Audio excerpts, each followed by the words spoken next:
Hello hello everyone.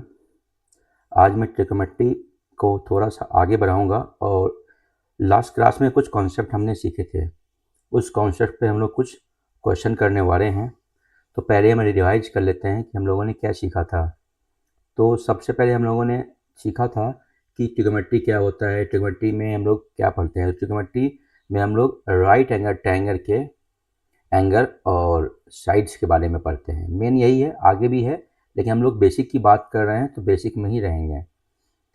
तो आगे इसमें देखना है कि राइट एंगल ट्रायंगल। अब ये राइट एंगल ट्रायंगल जो है वो क्या होता है। तो राइट एंगल ट्रायंगल जिसमें एंगल 90 डिग्री का होता है, मैंने बता दिया था। इसके बाद हमने पढ़ा था कि parts of right angle triangle, जिसमें क्या क्या है। तो परपेंडिकुलर, बेस एंड हाइपोटेन्यूस होता है।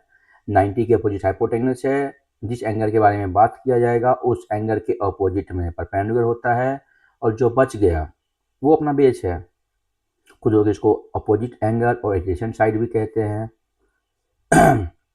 इसके बाद हमने आगे पढ़ा था कि ट्रिग्नोमेट्रिक रेशियो में टोटल 6 तरह के ट्रिग्नोमेट्रिक रेशियो को हमें पढ़ना है। Sign theta, cos theta, tan theta, cosec, और साइन का उल्टा कॉसेक, कॉस का उल्टा सेक, और टेन का उल्टा कॉट थीटा।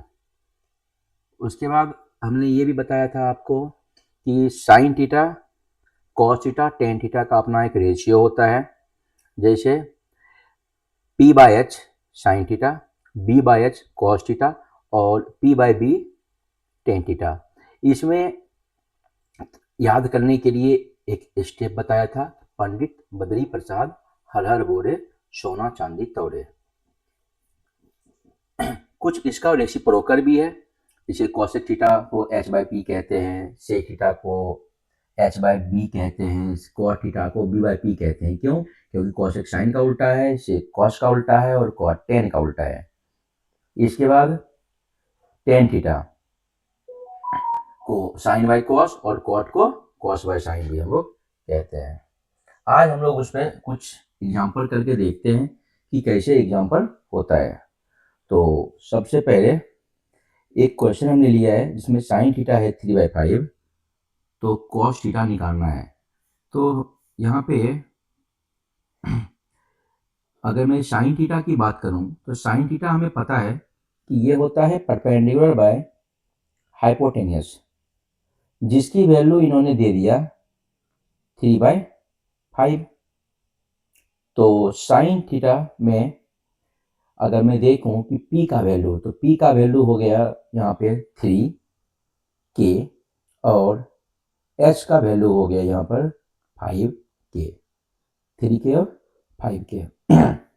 अब हमें निकालना है, कोई भी में निकालना होता है परपेंडिकुलर और हाइपोटेन्यूस है तो बेस चाहिए हमें, क्योंकि तीनों होगा तभी कुछ हो पाएगा।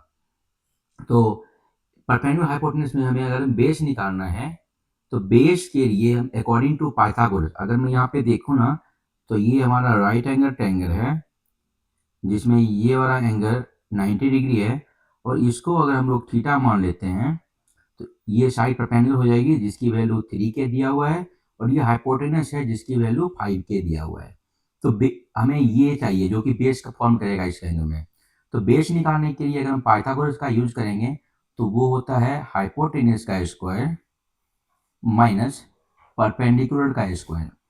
तो बेस निकालने के लिए हम लोग क्या करेंगे, यहाँ पे हाइपोटेनियस यानी कि 5K का स्क्वायर, 5K का स्क्वायर और 3K का स्क्वायर, इन दोनों को माइनस करेंगे ना तो हमारा बेस आ जाएगा यहाँ पे 25K square minus 9K square. तो बेस का यहाँ वैल्यू हमें मिल गया 25 माइनस 9 16 होता है, और 16 का अंडर रूट करेंगे तो 4 होगा, तो 4K। और हमें निकालना क्या था, हमें निकालना है कॉस थीटा, हमें निकालना है कॉस थीटा। तो कॉस थीटा की वैल्यू जो यहाँ पे होगी वो हो जाएगी बेस, बेस का मतलब 4K, हाइपोटेनस इसका मतलब 5K, और यहाँ पे अगर हम देखेंगे तो K और K दोनों कैंसिल हो जाएगा, तो यहाँ पे आ जाएगा 4/5, तो इसका वैल्यू हो गया 4/5। तो हम लोगों ने cos थीटा की वैल्यू 4/5 निकाल लिया। तो पिछली क्लास में जो हम लोगों ने पढ़ा था कि कैसे साइन थीटा p/h होता है, p/h होता है, तो इसके अकॉर्डिंग हमने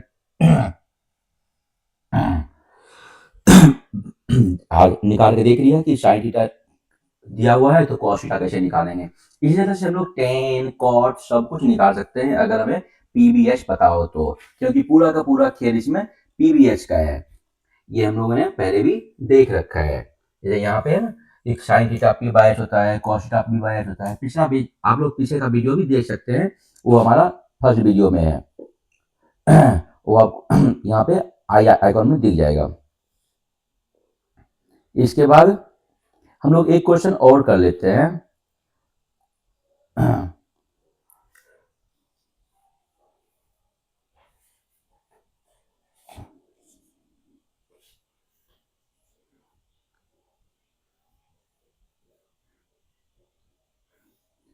यहाँ पे एक क्वेश्चन और था, मैं वही ढूंढ रहा हूँ। आई थिंक वो क्वेश्चन यहाँ से गायब हो गया।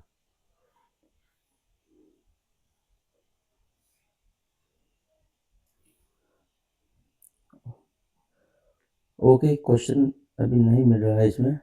मैं अपने मन से एक क्वेश्चन लिख के कर देता हूँ अभी।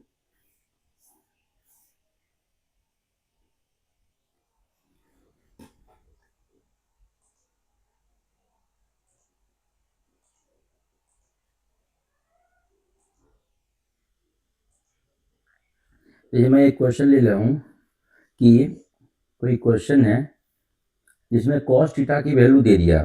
अब की बार cos थीटा की वैल्यू दे दिया, जो कि दे दिया इन्होंने 12/13 और बोला फाइंड ऑल अदर्स। हमें बाकी सारे निकालने हैं, तो हम लोग कैसे फाइंड आउट करेंगे। तो cos थीटा, अब इसका सॉल्यूशन देखते हैं। इसके सॉल्यूशन पे हम लोग चलते हैं और सॉल्यूशन कैसा होगा, तो सॉल्यूशन cos थीटा की वैल्यू 12/13 है। तो पहले तो हम लोग ये जानने की कोशिश करेंगे कि cos थीटा क्या होता है। तो cos थीटा होता है बेस बाय हाइपोटेनियस, और बेस का वैल्यू है 12, हाइपोटेनियस का वैल्यू है 13। इसका मतलब बेस है 12 के और हाइपोटेनियस है 13 के। हमें निकालना है पहले तो परपेंडिकुलर, क्योंकि ये तीनों नहीं आएगा तो कुछ भी निकाल नहीं सकते, हमें तीनों चाहिए। तो परपेंडिकुलर चाहिए। परपेंडिकुलर का फॉर्मूला होगा इसमें हाइपोटेनियस का स्क्वायर माइनस बेस का स्क्वायर का अंडर रूट। तो हाइपोटेनियस यहाँ पे 13 है, 13 का स्क्वायर 169 के स्क्वायर, एंड बेस हमारा 12 है, 12 का स्क्वायर 144 के स्क्वायर, क्योंकि के है तो के का स्क्वायर लिखना होगा। अब यहाँ से इन दोनों को माइनस करेंगे 169 और 144, तो ये हो जाएगा 25 के स्क्वायर। इनका माइनस होगा 25 के स्क्वायर। तो परपेंडिकुलर की वैल्यू हो गई यहाँ से 5 के। अब हमारे पास तीनों वैल्यू आ गया, परपेंडिकुलर भी आ गया, जो कि यहाँ बेस भी आ गया और हाइपोटेनियस भी आ गया। ये बेस है, ये हमारा हाइपोटेनियस है, और ये लास्ट वाला परपेंडिकुलर है। तो तीनों आ गया। अब इन्हें जो भी चाहिए हम एक एक करके सबको फाइंड आउट कर लेंगे, निकालेंगे। जैसे अगर मुझे लिखना है साइन थीटा, तो साइन थीटा के वैल्यू में हम लोग जानते हैं कि ये होता है p/h, perpendicular by hypotenuse. p का वैल्यू 5k है और हाइपोटेनियस का वैल्यू 13k है। जब ये दोनों एलिमिनेट होगा तो इसका वैल्यू बनेगा 5/13। कॉस तो इन्होंने ऑलरेडी दे रखा था, कॉस की वैल्यू 12/13। इसके बाद अगला रेशियो होता है हम लोग का टेन थीटा। टेन का वैल्यू होता है p/b, perpendicular by base. Perpendicular की वैल्यू हम लोगों ने देखा कि 5 है और बेस का वैल्यू 12 है, क्योंकि के दोनों का कैंसिल आउट हो जाएगा। इसके बाद टेन के बाद होता है कॉट थीटा। कॉट जो होता है वो टेन का उल्टा होता है, ये टेन का उल्टा होता है। तो इसको हम 5/12 को 12/5 लिख लेंगे। इसके बाद होता है सेक थीटा। सेक थीटा जो होता है वो कॉस का उल्टा होता है, तो कॉस को उल्टा करेंगे तो ये 12/13 रेसिप्रोकल होके हो जाएगा 13/12। Next one and last ratio cosec theta, ये होता है साइन का रेसिप्रोकल, और साइन के बारे में हमें पता है कि 5/13 है, तो ये हमारा हो जाएगा 13/5। आज के वीडियो में इतना ही। अगले वीडियो में हम फिर मिलेंगे और कुछ नए क्वेश्चन के लिए लिखेंगे। लास्ट में भाई बोल देता हूँ, जो पीछे वाला क्लास आप लोग देख लीजिएगा और आगे के लिए हम लोग कंटिन्यू करेंगे। तो नेक्स्ट क्लास हम लोग फिर करेंगे और जल्दी ही करेंगे, जिसमें हम लोग इस करेंगे। और इस चैनल को आप लोग अगर अच्छा लगे तो लाइक शेयर और सब्सक्राइब जरूर करिए। Thank you so much.